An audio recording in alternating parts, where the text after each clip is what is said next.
On his interview with Tom Bradby, Harry backpedaled hard, claiming that neither him or Meghan said anything about racism and the royal family. In the Oprah interview, you accuse members of your family of racism. You don't even... No, we didn't. Well, the British press said that. Right. Did Meghan ever mention that they're racist? She said there were troubling comments about... there was concern about his skin colour. Right. Wouldn't you describe that as essentially racist? I wouldn't, not having lived within that family. Right. And yes, we are going through all those body language clues as you're about to find out. Welcome back, my body language buddies. My name is Jesus Enrique Rosas. I'm the body language guy. And remember that right now I'm uploading exclusive videos to my locals community. And tomorrow I will be uploading my first neuro-linguistic programming video there, exclusive for my members. So don't forget to join for free with the link in the description of this video. You don't even... No, we didn't. Well... the British press said that. No, I didn't, or no, we didn't. We can't be sure because he lowers his voice tone. It's barely audible. Let's listen to him. You don't even... No, we didn't. Well... the British press said that. It's also worth noticing that this is the very few times that Harry interrupts during an interview. He was very eager to make a statement about this, so he interrupted Tom Bradby. And notice how right after he interrupts, he presses his lips right there. You can tell that he presses his lips by these tiny lines on the sides of his mouth, right here and here. There you are.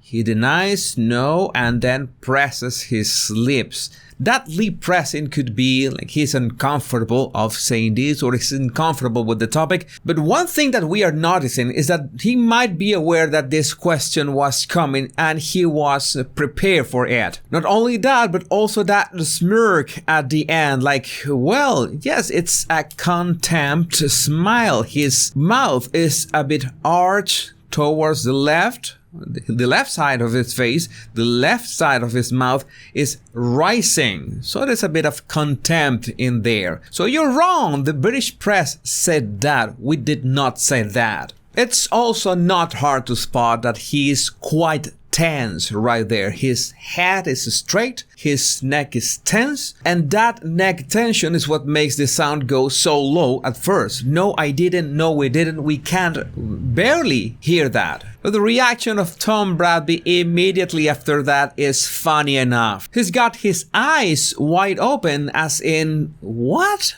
What is he saying? That Tate did not say that? He's actually surprised. This is real surprise. He takes his head back at the same time, which is a normal reaction, like the expression taken aback. Well, you know that it has a non-verbal meaning too. Then in a very British way, he looks to one side and says, right, but immediately he has this expression. He tenses his brow in an expression of, what? There he is. His brow is relaxed and then it is tense. All right, did not expect that. So this is the way that you can tell he did not expect that answer. Maybe the question was on the script. Hey, Tom Bradby is going to ask this question at some point, but Bradby did not know the answer beforehand. His body language proves that he was actually surprised for what Harry just said. Right. Did Meghan ever mention they're racist? Notice that Harry interrupts Bradby again. He doesn't let him organize his thoughts or ask the following question. No, he immediately says, did Meghan ever mention they're racist? And he squints his eyes a bit right here. You can see the squinting. I'm gonna go with a super zoom here. He squints his eyes. There it is. A tiny squint of his eyes at the start, and then the hardest squint, like inquiring. Did Meghan ever say that they were racist? If someone squints during a question, it's because they are actually demanding a response that they know that you don't have. It's like a challenge. Tell me that you're gonna answer this. You can't say that Meghan said they were racist. Another signal from his voice is that he stutters. Right. Did Meghan ever mention they're racist? Did Meghan they racist?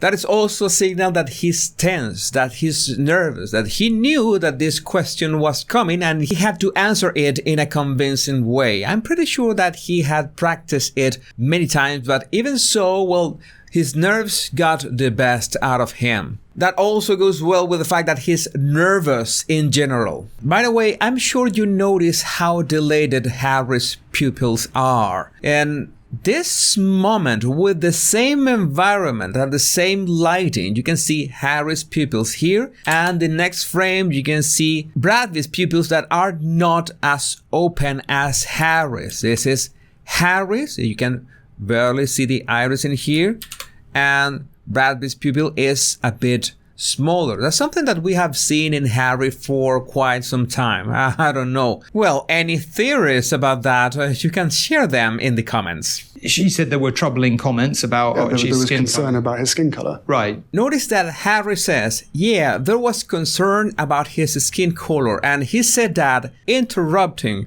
Bradby a third time in like what? Less than 20 seconds? He's talking about Archie, but nobody has mentioned Archie yet. Nobody has mentioned Archie's name yet, and Harry just blurts out this answer. Yeah, there was concern about his skin color. It's like he assumed that they were gonna talk about Archie, and he just shoot the answer that he had memorized. Yeah, there was concern about his skin color. He is not listening. He's just trying to repeat the script that, well, someone must have written for him. At the same time, he finishes the sentence with a tilt of his chin up. Very arrogant for Harry. He is not used to that, and he wants to make a statement with that gesture. Like, go ahead, keep saying that there was some racism involved in here. No, that's not true. Nobody mentioned that. Wouldn't you describe that as essentially racist? I wouldn't, not having lived within that family. Wouldn't you describe that as essentially racist? No, he completely denies that, not having lived within that family. I know that family. Notice that he doesn't say my family. He detaches himself from the royal family.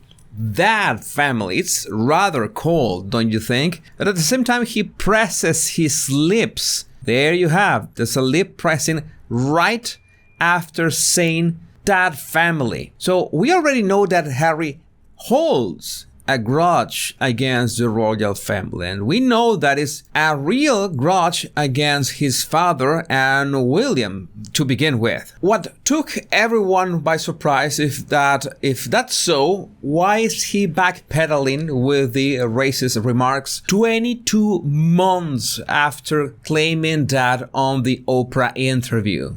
And yes, this is our face right now. Now, I want you to take a close look at Harry's body language in the following clips, specifically to his hands. And even when we can't really see his hands, I want you to pay attention to them and tell me if you don't find something peculiar. So again, going back to the difference between what my understanding is, because of my own experience, the difference between racism and unconscious bias, the two things are different.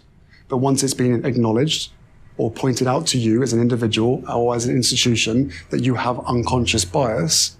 So again, going back to the difference between what my... Now, by this point, we already know that Harry is not the best speaker. So watching him using his hand gestures in a nice way and illustrating his point, supporting his words with his hands, it's odd.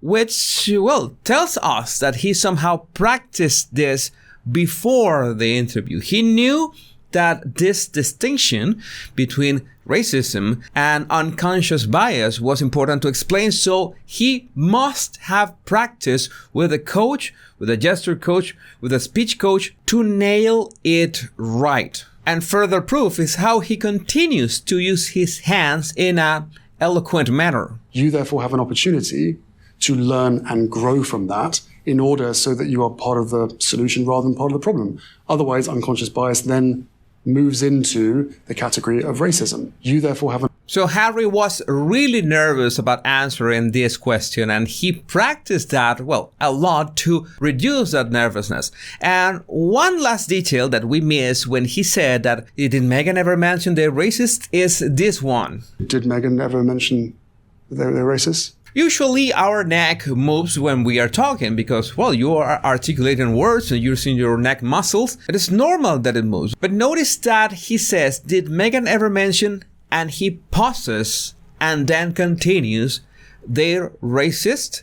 And at that pause, when he pauses, not when he's talking, when he pauses, when he's not saying anything, his neck tenses. Right there, he's not talking and he tenses. Did Meghan ever mention this?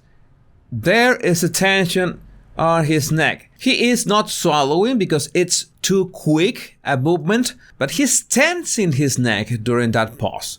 That means that he was legitimately nervous and anxious about getting that answer right. This can mean only one thing, that the change in narrative was fundamental in these interviews, and somehow it didn't get to anywhere to what we have seen inside the book. All these claims about the royal family, well, they are nowhere to be seen, despite all the proof that they claim they had about them. If you like this video, remember to like and subscribe so you don't miss any of my body language analysis and tips. My body language buddies, my name is Jesus Enrique Rosas. I'm the body language guy. And remember, much love and bliss.